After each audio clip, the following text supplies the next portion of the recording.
first, mainly hello, good evening to all. My name is Gabriel. I'm a student from the Galera da Adrenalina course. And I chose to talk about a region and a subject that I'm completely in love, that is the Chapada dos Veadeiros region.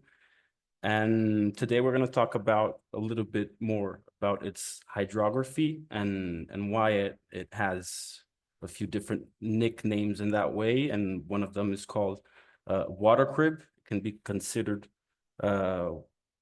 South America's or Brazilian water crib. And today I'm going to explain a little bit more about that. Okay. So first we can start talking about its location. Okay, so it's a main federally managed conversation. It's one of the main federally managed conversation units in Brazil. Okay, it's located in the central west region of the country, more specifically in the northeastern part of the state of Goiás. And we can say that it lies in the heart of the Brazilian Cerrado. Okay. A little bit further, we're going to talk a little bit more about the Brazilian Cerrado, but it's one of the main biomes that we have here in our country. Okay, the region first started being developed around the gold rush in the 18th century. Okay, and Cavalcante was one of the first villages that were founded in that region. And at a certain point, it became one of Brazil's major gold extractors. Okay. And talking a little bit more about the history of this region. It has a lot to do with the slavery. For whoever doesn't know, the slavery only finished in Brazil in 1888. Okay, so till then, the gold extraction and the mines were basically composed by slavery service, and many of these slaves would run away from these mines, and they would create communities that were called quilombos. So these communities learned how to live from the resources that the Cerrado and the biome would offer. Not only food and water, but also they learned how to explore the huge pharmacological potential that this region has with its plants and its animals and everything else. Okay. Like I said, we can't talk about Chapada dos Veadeiros without mentioning and explaining the Brazilian Cerrado. Okay, like I said, it's one of the largest biomes in South America and the second largest one in Brazil. It's only smaller than the Amazon. Okay, and it covers up to almost 1/5 of Brazilian territory. Okay, we can say that it's characterized as a savanna region, and it extends over around 2 million square kilometers. It has a huge biodiverse vegetation and a great aquifer potential that we're going to talk a little bit more in a few minutes, okay? And the same way that we can consider Chapada dos Veadeiros the heart of Cerrado, we can consider Cerrado the heart of Brazil, of our country, okay? Not only because it's located in the central region of the country, but mainly because it's a place from which water veins flow, feeding good part of the Brazilian river basins. Okay, I'm going to show you a few images in a few minutes explaining this, but its geography is marked by plateaus. Okay, and as a consequence, the biome is home to several springs and important areas of groundwater recharge, and they play a fundamental role for the main Brazilian and South American river basins. Okay, in the past decades, sorry, a number of Brazilian scientists, economists, and agriculturists have begun to deepen their understanding and appreciation of what lies not only above, but also what's below the savanna's sandy ground. Okay. On the images, I think it's going to be a little bit easier to visualize, but we can say that one of the most valuable parts of the Cerrado is actually underground, not above the soil, and we can't see it.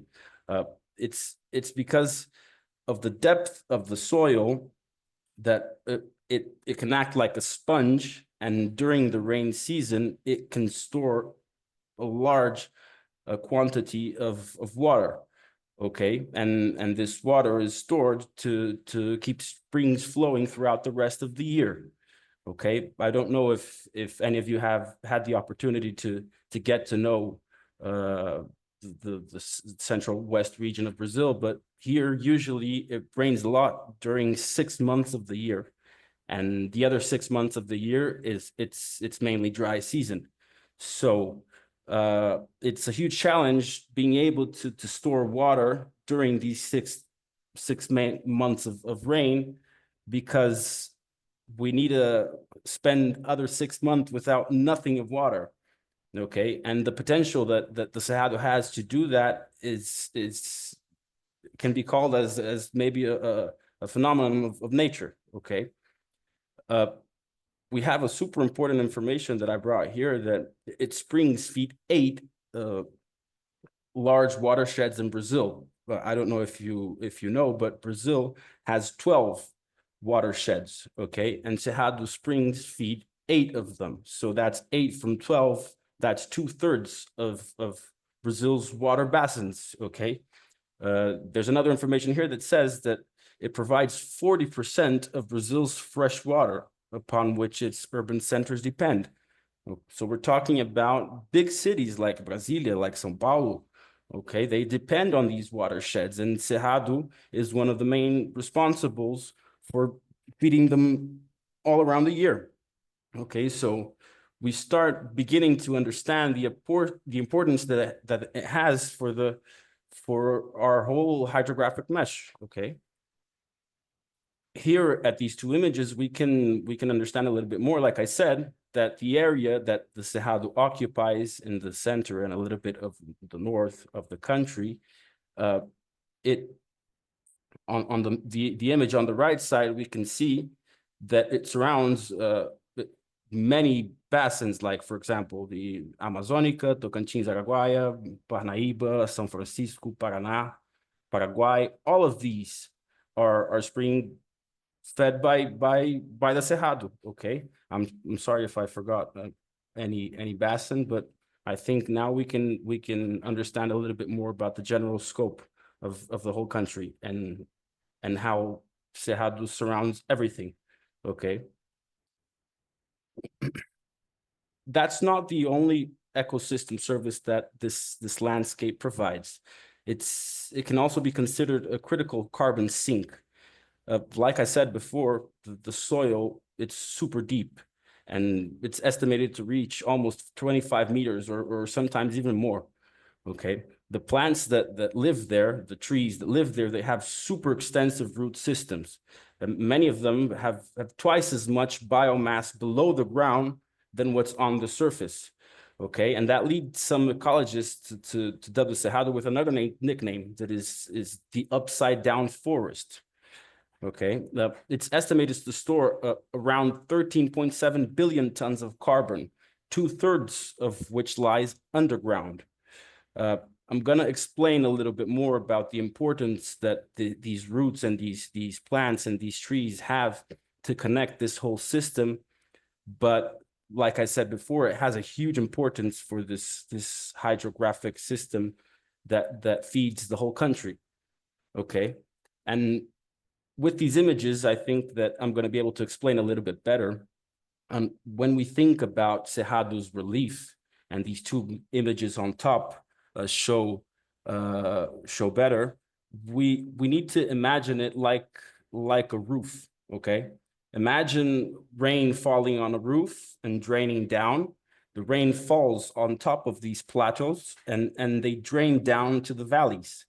Okay, the valleys have many plants distributed, and as we see it in the images below, these plants have super deep roots, like we said, and they connect the water that is underground and everything that is above the ground. Okay, so this water is drained by the plateaus down to the valleys, and inside the valleys, this water goes down to the soil, and it reaches the water that is underground, and it keeps this whole system connected. Okay, so I think that with these images, we can understand a little bit better what I'm trying to say. Now we start talking about the bad part of this whole story, okay? Agricultural expansion is also changing the face and the functioning of the Cerrado. The world's appetite for soy, beef, and other animal products have skyrocketed in recent years. Global soy demands have doubled since 2000, and 3/4 of which is used in livestock feed, okay? So as these industrial farms seek out new frontiers for expansion, the Cerrado has been in the firing line. I'm going to bring a few records here that can prove what I'm saying, but the deforestation in Cerrado is happening and occurring in huge, large scales.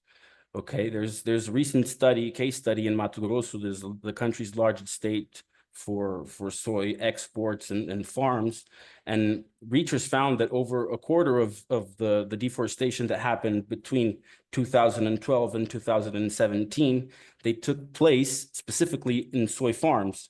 And here comes the astonishing information. 95% of this deforestation was completely illegal. Okay, according to the World Wildlife Fund, up to 1 million hectares of the Cerrado are cleared each year. That's an average of a chunk almost the size of whole New York City each month. Okay, so 12 New York cities per year. That results in the release of 50 million tons of carbon annually, about the same as emissions of 53 million cars the whole year, okay? And the land use change is also beginning to impact the local climate, changing patterns and diminishing agricultural yields also, okay? So I think it's even each time clearer that the deforestation in this region is horrible for everybody. Now that we explained a little bit more about the biome and the whole region, I think it's easier to understand the importance that Chapada dos Veadeiros has as a conservation unit in a region that has been completely being devastated these past years. Okay, this geomorphological region that we're talking about protects an area of approximately 250,000 hectares. Okay, it's a small piece of a huge biome. It should be bigger, but it's doing a job that no one else is doing.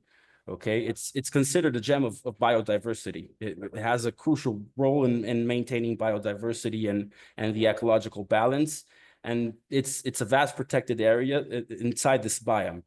The national park that is managed federally is characterized by a huge concentration of endemic and endangered species, and that classifies the region as a super biodiversity hotspot. Okay, for whoever doesn't know, endemic species are species that we can only find in this specific region. We don't find them in any other place in the world. So as I also mentioned before about the watersheds, specifically in Chapada dos Veadeiros, its relief makes the area a watershed division between two important hydrographic basins in the region, the Paraná River Basin and the Maranhão River Basin, okay? It also harbors the headwaters of many watercourses and is fed by numerous other water sources. Okay, so we have water sources and river sources that start in Chapada dos Veadeiros and in the Cerrado that feed and source the whole country, like I said before. And that is also the main reason for that Chapada dos Veadeiros is essential for preserving the waters of the Brazilian Cerrado, okay, which is considered the water tank of our country due to its abundance of springs. like I mentioned.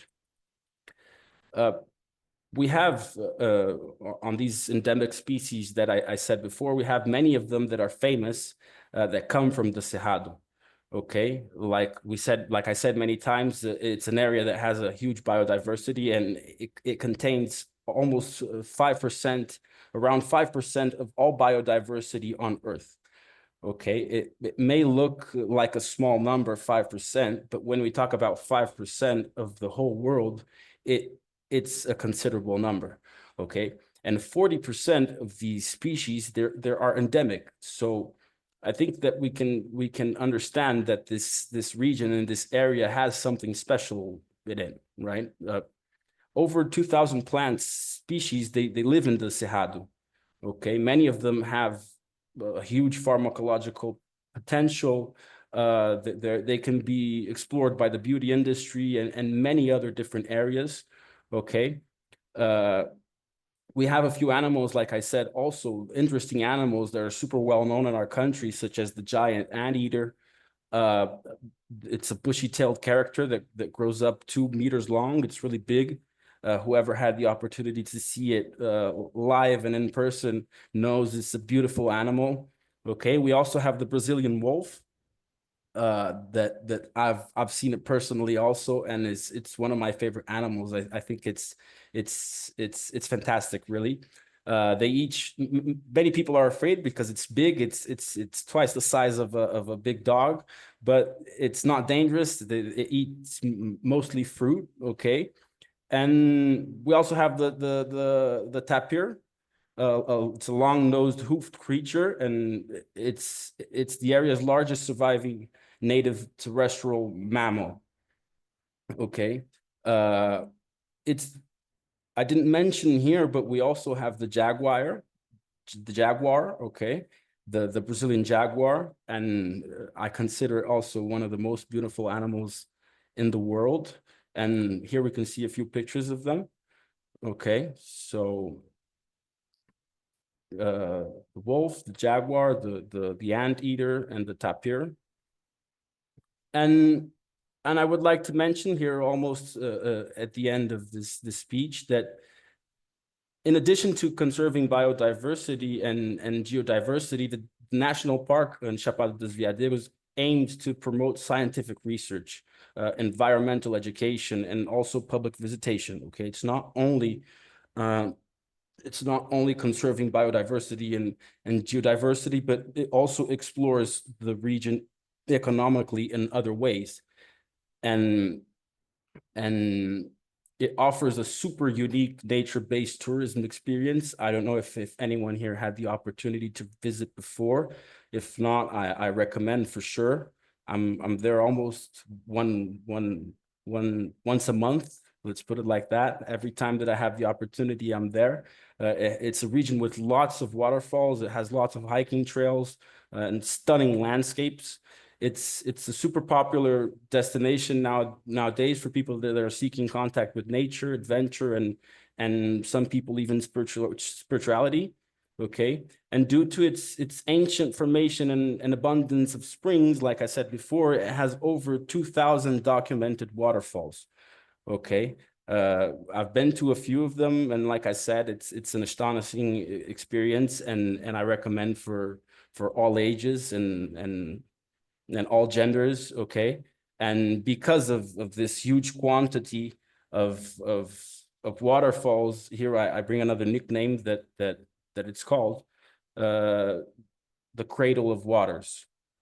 Okay, here to finish, I brought some pictures of a few waterfalls. I'm sorry about the quality of the images. They could be a little bit better, but I think they represent a little bit of the abundance of water and beauty that this region has. Okay, we had many different aspects that we could talk inside this subject. Whoever got to know this region or visited knows what I'm talking about. Maybe some other time we can explore a little bit more, but I think that when we talk about water, we're talking about the main subject and the main conservation point that we need to explore in this region. Okay, so thank you to you all, and a good night to you.